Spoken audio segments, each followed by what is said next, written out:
Side खबरों के लिए सब्सक्राइब करें फ्लेम मीडिया और उसके बाद बेल आइकन को प्रेस करें ताकि सबसे पहले आपको मिले एक्सक्लूसिव खबरें।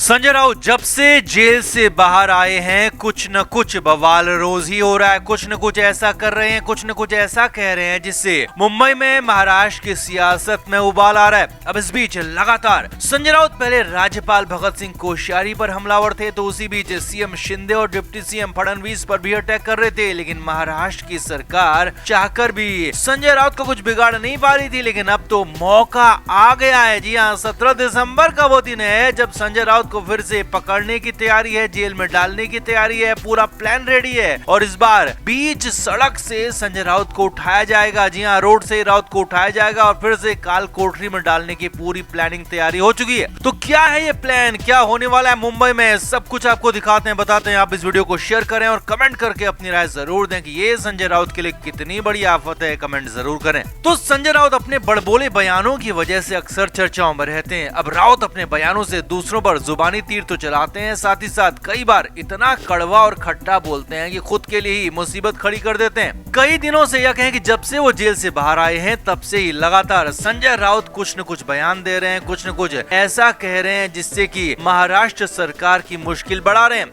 इसी दौरान 17 दिसंबर के लिए भी बड़ा ऐलान किया गया। जी हाँ, 17 दिसंबर की तारीख खास वजह से चुनी गई, खास दिन के लिए, खास कार्यक्रम के लिए इसे सेलेक्ट किया गया। और वही 17 दिसंबर की तारीख, वही शनिवार का दिन राउत के लिए भी मुसीबत लेकर ही आ गया। जी हाँ, असल में कहानी ये है कि आज मुंबई में और महाराष्ट्र में कई जगहों पर संजय राउत और उनके समर्थक कई मुद्दों को लेकर प्रोटेस्ट कर रहे हैं। और ये प्रोटेस्ट महाराष्ट्र की सरकार के खिलाफ है, राज्यपाल के खिलाफ है और भी बहुत कुछ। अब इस दौरान कई जगहों पर बवाल की तैयारी है, कई जगहों पर बड़े हंगामे की तैयारी है। अब संजय राउत और उनकी पार्टी की तरफ से और इस हमले को महाराष्ट्र की सरकार ही हथियार बनाने की प्लानिंग कर चुकी है, तैयारी कर चुकी है। जी हाँ, इस हमले को हथियार बनाया जाएगा और इसी के आधार पर बड़ा एक्शन किया जाएगा। सूत्रों के हवाले से खबर है कि संजय राउत को रोड से ही उठाने की तैयारी है। जी हाँ, भले ही किसी और मामले में संजय राउत को पकड़ा ना जा सका हो या कहें कि पकड़ा ना गया हो, लेकिन हाँ, यहाँ पर शांति भंग के मामले में उन्हें फिर से गिरफ्तार किया जा सकता है। सूत्रों के मुताबिक संजय राउत प्रोटेस्ट के लिए सड़क पर उतरेंगे और जब संजय राउत सड़क पर उतरेंगे तो उन्हें वहीं से दबोच लिया जाएगा। इसके लिए पूरी तैयारी हो चुकी है और अगर कुछ कहीं पर बवाल होता है, कुछ तोड़फोड़ होती है या फिर कोई भी अनहोनी होती है तो उसका ठीकरा भी संजय राउत पर ही फोड़ा जा सकता है और उसका भी मामला, उसका भी केस संजय राउत पर ही लगाया जा सकता है और उससे राउत की मुश्किलें बढ़ सकती हैं, कई गुना ज्यादा बढ़ सकती हैं। अब इस कंडीशन के बाद संजय राउत के खेमे से भी खबर है। जी हाँ, संजय राउत और उनके खेमे को भी एहसास है कि राउत को पकड़ने के लिए सिर्फ वजह चाहिए और संजय राउत फिलहाल वो वजह देना नहीं चाहते क्योंकि वो अभी अभी जेल से बाहर आए और फिर से वापस उसी जेल में, उसी काल कोठरी में जाना नहीं चाहते। और इसीलिए इस बात पर भी विचार हो रहा है कि क्या संजय राउत सड़क पर उतरेंगे भी या नहीं उतरेंगे। अगर नहीं उतरे तो उसके लिए बहाना क्या बनाया जाएगा, क्योंकि बातें तो संजय राउत बहुत बड़ी बड़ी करते हैं बाकी लोगों को, कार्यकर्ताओं को सड़क पर उतारने के बाद अगर खुद ही संजय राउत सड़क पर नहीं उतरते हैं तो इससे उनके लोगों का, उनके कार्यकर्ताओं का मनोबल टूटेगा और प्रदर्शन बहुत ज्यादा बड़ा नहीं हो पाएगा, सफल नहीं हो पाएगा। लिहाजा इसके लिए बहाना तैयार किया जा रहा है कि संजय राउत अगर सड़क पर नहीं उतरते हैं तो समर्थकों को क्या कहा जाए, समर्थकों को क्या भरोसा दिया जाए। और अगर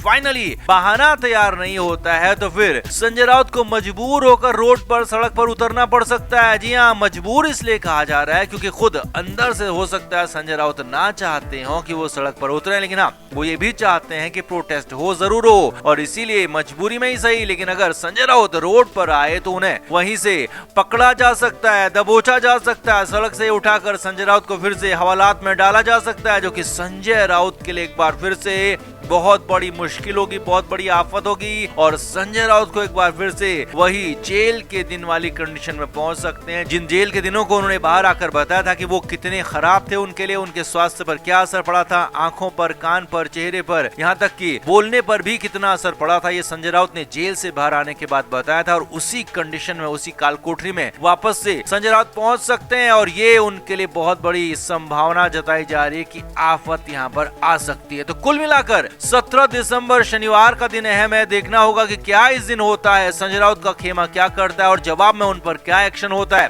तो आपका क्या मानना है, क्या संजय राउत पर इस बार बड़ा एक्शन हो पाएगा या फिर नहीं? कमेंट करके आप भी जरूर बताएं, वीडियो को शेयर भी करें।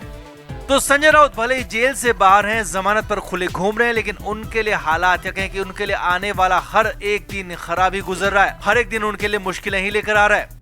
अब पात्राचौल घोटाले में गिरफ्तारी के बाद करीब 4 महीने के आसपास राउत को जेल में रहना पड़ा और जेल से जब बेल भी मिली तो राउत को जमानत मिले भी काफी वक्त हो चुका है। लेकिन इस बीच अचानक संजय राउत अपने वकील के साथ मुंबई की उसी स्पेशल कोर्ट में पहुंच गए जहां से संजय राउत को जमानत मिली थी। जी हाँ, संजय राउत अपने वकील, अपने भाई सुनील राउत और एक अन्य शख्स के साथ मुंबई की कोर्ट में पहुंचे और वहाँ कोर्ट को जो वकील ने बताया वह हैरानी भरा था। जी हाँ, वो हैरानी भरा इसलिए था क्योंकि संजय राउत और उनके वकील जमानत की गारंटी देने आए थे, श्योरिटी देने आए थे। जी हाँ, सही सुन रहे हैं आप, जमानत मिले लंबा वक्त संजय राउत को हो चुका है, लेकिन अभी तक गारंटी नहीं दी गई थी, श्योरिटी नहीं दी गई थी। और यही सवाल कोर्ट ने भी पूछ लिया। कोर्ट में जैसे ही सुनवाई शुरू हुई तो स्पेशल जज आर एन रोकड़े हैरान हो गए और जज ने पूछ लिया कि क्या ये प्रक्रिया अभी तक पूरी नहीं हुई थी और उससे पहले ही जमानत हो गई थी। तो इस पर संजय राउत की तरफ से पेश हुए वकील विक्रांत सपने ने कहा कि प्रवीण राउत के लिए तो ये प्रक्रिया पूरी हो गई थी, लेकिन संजय राउत के लिए ये पूरी नहीं हुई थी, ये भी बची हुई थी और इसीलिए आज कोर्ट में पहुंचे। आगे देखिए,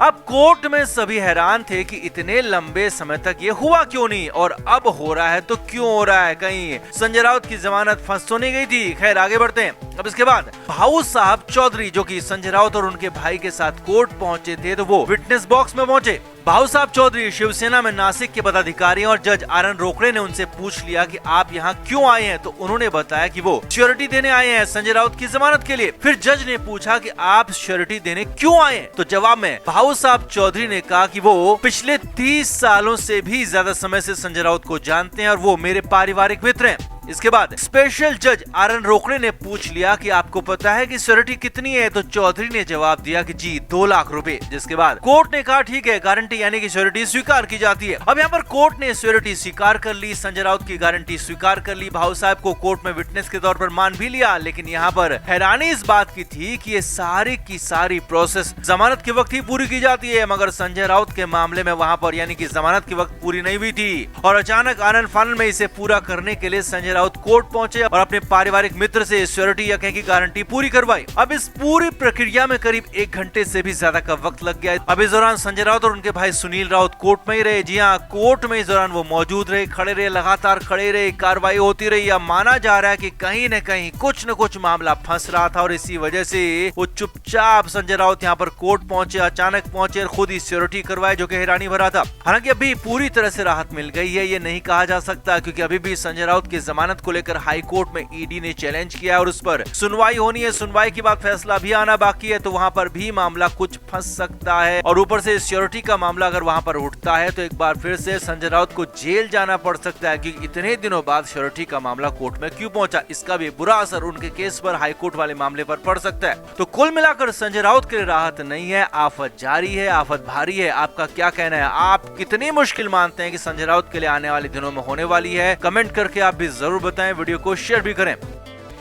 फ्लेम मीडिया रिपोर्ट।